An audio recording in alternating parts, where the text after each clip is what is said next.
हाँ जी नमस्कार, आप देख रहे हैं नॉलेज विद अशोक चैनल। तो इस वीडियो में हरियाणा समाचार फटाफट बड़ी खबरें, हरियाणा की तमाम बड़ी खबरों के साथ वीडियो स्टार्ट करते हैं। इससे पहले किस जिले से इस वीडियो को देख रहे हैं कमेंट करके जरूर बताएं। वीडियो पर सा लाइक कर दीजिए, शेयर और चैनल को सब्सक्राइब कर लीजिएगा। चंडीगढ़ से बड़ी खबर, सीएम सैनी बोले केजरीवाल की हरियाणा में नरसंहार की कोशिश है। फरीदाबाद में भेज रहे हैं यमुना का गंदा पानी, इससे लोगों को हो रहा है कैंसर। दिल्ली विधानसभा चुनाव में यमुना के दूषित पानी को लेकर सियासत जारी है। हरियाणा सीएम नायब सिंह सैनी लगातार आम आदमी पार्टी एएपी के राष्ट्रीय संयोजक और दिल्ली के पूर्व सीएम अरविंद केजरीवाल पर यमुना को लेकर हमला कर रहे हैं। शुक्रवार को सीएम सैनी यमुना नदी के पानी के 2 सैंपल लेकर फरीदाबाद के वजीराबाद पहुंचे हैं, जहां उन्होंने दोनों सैंपल को दिखाते हुए कहा है कि केजरीवाल साहब, मैं यह पानी पल्ला हरियाणा से लेकर आया हूं, लोग इसे ट्रीट करके पी रहे हैं। चंडीगढ़ से फिर बड़ी खबर, अनिल विज के तेवर देख सरकार ने अंबाला डीसी हटाया। मंत्री बोले सीएम बनने के बाद उड़न खटोले पर है सैनी, तुरंत कार्रवाई होनी चाहिए थी। हरियाणा के ऊर्जा एवं परिवहन मंत्री अनिल विज की नाराजगी के बाद अंबाला के डीसी का ट्रांसफर कर दिया है। पार्थ गुप्ता को हटाकर उनकी जगह अजय सिंह तोमर को जिम्मेदारी सौंपी है। पार्थ गुप्ता को यमुनानगर का डीसी बनाया गया था। इसको लेकर सरकार ने शुक्रवार को ऑर्डर जारी कर दिया है। इसके साथ सरकार ने 7 और अधिकारियों को भी तबादला किया है। हिसार सिटी से बड़ी खबर, राम रहीम बोले विराट कोहली ने मुझसे गुरु मंत्र लिया है। कई मुस्लिम पाकिस्तानी प्लेयर भी कलमा से जुड़े हैं। 30 दिन की पैरोल पर सिरसा में डेरा सच्चा सौदा चीफ राम रहीम ने दावा किया कि भारतीय क्रिकेट विराट कोहली ने उनसे गुरु मंत्र लिया है। राम रहीम ने डेरा सिरसा से ऑनलाइन सत्संग में कहा है, विराट कोहली 2010 में यहां आए थे, उससे पहले 2007-8 में भी आए थे, फिर उन्होंने गुरु मंत्र भी लिया। ऐसे और भी क्रिकेटर प्लेयर है। अम्बाला से बड़ी खबर, चित्रा सरवाला ने कहा है कि अनिल विज को घेरा, बोली अपनी सरकार को फेल का सर्टिफिकेट दिया है, करोड़ों का बजट खाने वाले के खिलाफ अनशन करे। हरियाणा के बिजली एवं परिवहन मंत्री अनिल विज के आदेश न माने जाने के कारण विरोधियों ने उन्हें घेरना शुरू कर दिया है। अंबाला से विज के खिलाफ निर्दलीय चुनाव लड़ने वाली पूर्व मंत्री निर्मल सिंह की बेटी चित्रा सरवारा ने विज पर सवाल खड़े किए। चित्रा ने कहा कि पहले तो विज कहते थे कि मेरा काम भी 303 की तरह होता है। यह कैसी सरकार है जहां एक मंत्री के काम नहीं हो रहे हैं, वह अपनी सरकार को फेल का सर्टिफिकेट दे रहे हैं। विज को आमरण अनशन इस बात पर करना चाहिए कि अंबाला का करोड़ों का बजट किसने खाया है।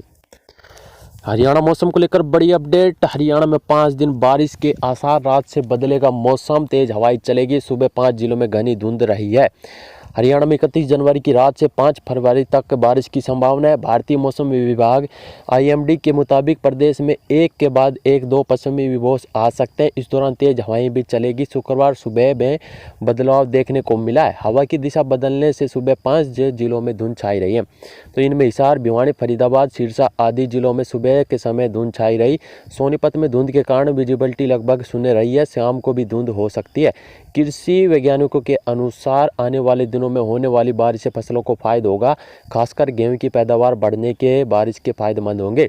हरियाणा में लगातार दिन के तापमान में बढ़ोतरी हो रही है। इसे लेकर हाल ही में हरियाणा कृषि विश्वविद्यालय HAU की ओर से एडवाइजरी जारी कर दी गई है। किसानों से लगातार निगरानी बनाए रखने को कहा है। कृषि वैज्ञानिकों ने आगामी दिनों में होने वाली बारिश को देखते हुए किसानों को सिंचाई रोकने को कहा गया है। खिच्चड़ बोले लगातार 2 पश्चिमी विक्षोभ आएंगे। हरियाणा कृषि विश्वविद्यालय के कृषि मौसम विभागाध्यक्ष डॉक्टर मदन खिच्चड़ के अनुसार हरियाणा में 5 फरवरी तक मौसम में बदलाव देखने को मिल सकता है। लगातार 2 पश्चिमी विक्षोभ आंशिक प्रभाव से राज्य के मौसम में बदलाव संभावना है। पश्चिमी विक्षोभ के आंशिक प्रभाव से 31 जनवरी की देर रात और 1 फरवरी को राज्य में आंशिक बादल और उत्तर पश्चिमी क्षेत्र में कुछ स्थानों पर छिटपुट बूंदाबांदी की संभावना देखी जा सकती है। सिरसा से बड़ी खबर, सिरसा से 2 फरवरी का नाम दान देगा डेरा प्रमुख, देश भर में ऑनलाइन होगा कार्यक्रम, तैयारियां शुरू कर दी गई है। डेरा प्रमुख राम रहीम पैरोल पर आने के बाद हरियाणा के सिरसा स्थित डेरा सच्चा सौदा से ऑनलाइन सत्संग में डेरा प्रेमियों को सत्संग सुना रहे हैं। इसी कड़ी में कार्यक्रम को विस्तार देते हुए अब डेरा प्रमुख की ओर से 2 फरवरी को नाम दान कार्यक्रम का आयोजन किया जा रहा है। चंडीगढ़ से फिर बड़ी खबर, हरियाणा पहुंचे 7 राज्यों के DGP, high level inter state meeting में हुए हैं शामिल। गैंगस्टर, आतंकवाद, नशा तस्करी पर चर्चा। उत्तर भारत में मादक पदार्थों की तस्करी को रोकने तथा संगठित अपराध, गैंगस्टरों की गतिविधियां, आतंकवाद और अन्य आपराधिक चुनौतियों पर नजर रखने के लिए पंचकुला में उच्च स्तरीय अंतर्राज्यीय बैठक हुई है। बैठक में पंजाब, हिमाचल प्रदेश, राजस्थान, दिल्ली, उत्तराखंड, चंडीगढ़ के पुलिस महानिदेशकों के साथ साथ नागरकोटिस कंट्रोल ब्यूरो और NIA के अधिकारी भाग में आए हुए हैं। हरियाणा शिक्षा बोर्ड का ऑनलाइन एंट्री लिंक जारी। 3 फरवरी से स्कूल कर सकेंगे आंतरिक मूल्यांकन, अंक दर्ज देरी पर 5,000 रुपये जुर्माना। हरियाणा विद्यालय शिक्षा बोर्ड की तरफ से सेकेंडरी और सीनियर सेकेंडरी वार्षिक परीक्षा फरवरी-मार्च 2025 के लिए आंतरिक मूल्यांकन अंकों की ऑनलाइन एंट्री हेतु लिंक जारी कर दिया। यह लिंक 3 से 20 फरवरी तक सक्रिय रहेगा। निर्धारित समय बीतने के बाद बोर्ड को जुर्माना देना पड़ेगा। बोर्ड सचिव अजय चोपड़ा ने बताया है कि सभी राजकीय व अराजकीय अस्थायी मान्यता प्राप्त विद्यालयों तथा गुरुकुल विद्यापीठों को IN मार्क्स, GLS और करिकुलर एक्टिविटी ग्रेडिंग के अंक बोर्ड की आधारिक वेबसाइट पर www.bshorg.in पर अपलोड करने होंगे। विद्यालय अपने लॉगिन ID और पासवर्ड से यह कार्य कर सकेंगे। महत्वपूर्ण जानकारी, निर्धारित समय के बाद अंक अपलोड करने पर प्रति छात्र 500 रुपये या अधिकतम 5,000 रुपये जुर्माना दे होगा। विलंब से अंक अपलोड करने की अवधि 21 से 23 फरवरी 2025 तक रहेगी। प्रायोगिक परीक्षा 3 से 18 फरवरी तक 2025 के बीच करवाई जाएगी। खिलाड़ी छात्रों के लिए विशेष प्रावधान है, बोर्ड ने बताया गया है। फरीदाबाद में 75 लाख ठगने वाला जालसाज गिरफ्तार। 1 लाख में बेचा था बैंक खाता, पुलिस ने बठिंडा से दबोचा है। पंचकुला में हेरोइन के साथ तस्कर गिरफ्तार। हरियाणा में गुटबाजी रोकने को कांग्रेस का मास्टर प्लान। हुड्डा गुट के 14, शैलजा ग्रुप के 8 नेताओं को पद मठाधीश लगाएंगे किनारे।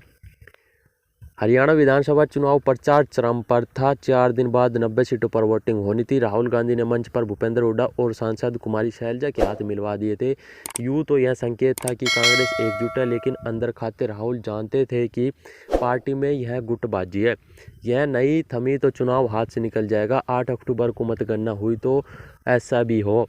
4 महीने बाद अब जाकर कांग्रेस हाईकमान एक्टिव हुआ है। राहुल गांधी की हरियाणा कांग्रेस को जोड़ने की मंशा के लिए प्रदेश प्रभारी दीपक बावरिया और ये सह प्रभारी जितेंद्र बघेल ने मास्टर प्लान बनाया है, जिसका संकेत निकाय चुनाव के बहाने जारी की संगठन से जुड़ी 3 लिस्ट से मिल रहा है। इसमें हुड्डा और शैलजा गुट की पसंद का ख्याल रखे दोनों नेताओं को जगह दी गई है। मंगलवार को जारी इस लिस्ट में 261 नेताओं के नाम है। ग्राउंड लेवल पर वर्किंग से नजर आता है कि अभी तक हुड्डा या शैलजा गुट से इसे लेकर कोई बड़ा रिएक्शन नहीं है। कांग्रेस हाईकमान अब पार्टी के मठाधीशों को भी किनारे लगा रहा है, जिसमें पूर्व विधायक मंत्री तक शामिल है। अंबाला से सांसद वरुण चौधरी ने जरूर कहा है कि इतनी लिस्ट के बजाय पार्टी को संगठन बनाना चाहिए। शैलजा गुट के 8 प्रभारी बनाए गए हैं। कांग्रेस हाईकमान की लिस्ट में जिला प्रभारी बनाए 8 ऐसा नेता है जिन्हें शैलजा का करीबी माना जाता है। इनमें कैथल से अतर सिंह, पलवल से सतविंदर सिंह, ये कई हैं। हुड्डा गुट के भी 14 प्रभारी बनाए गए हैं, जिन्हें हुड्डा गुट से निकाला जाए।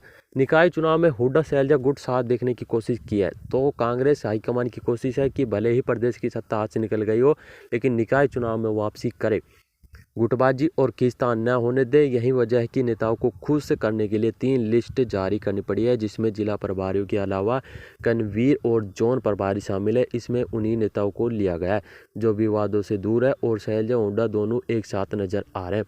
तो राज्य में महज 0.85% वोट कम मिले हैं, लेकिन सीटें बीजेपी से 11 कम है। तो गुटबाजी ने कांग्रेस की लुटिया कैसे डुबोई थी, तो इसका पता चलता है कि विधानसभा में कांग्रेस और बीजेपी के वोटों का अंतर महज 0.85% था। भाजपा को 39.94%, कांग्रेस को 39.9% वोट मिले।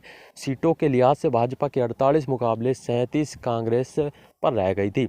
इस मंथन हुआ तो यही पता चला कि आपसी खींचतान से सारा खेल बिगड़ा है। 2019 के मुकाबले भाजपा के पक्ष में 3.45% वोट स्विंग हुआ, तो कांग्रेस की तरफ यहाँ 11% था। तो आज के मुख्य समाचार आप सभी के साथ शेयर किए। हरियाणा से जुड़ी हर प्रकार की अपडेट पाने के लिए चैनल को सब्सक्राइब कर लीजिएगा। भगवान कर आपका दिन शुभ हो। जय हिंद, जय भारत, जय हरियाणा।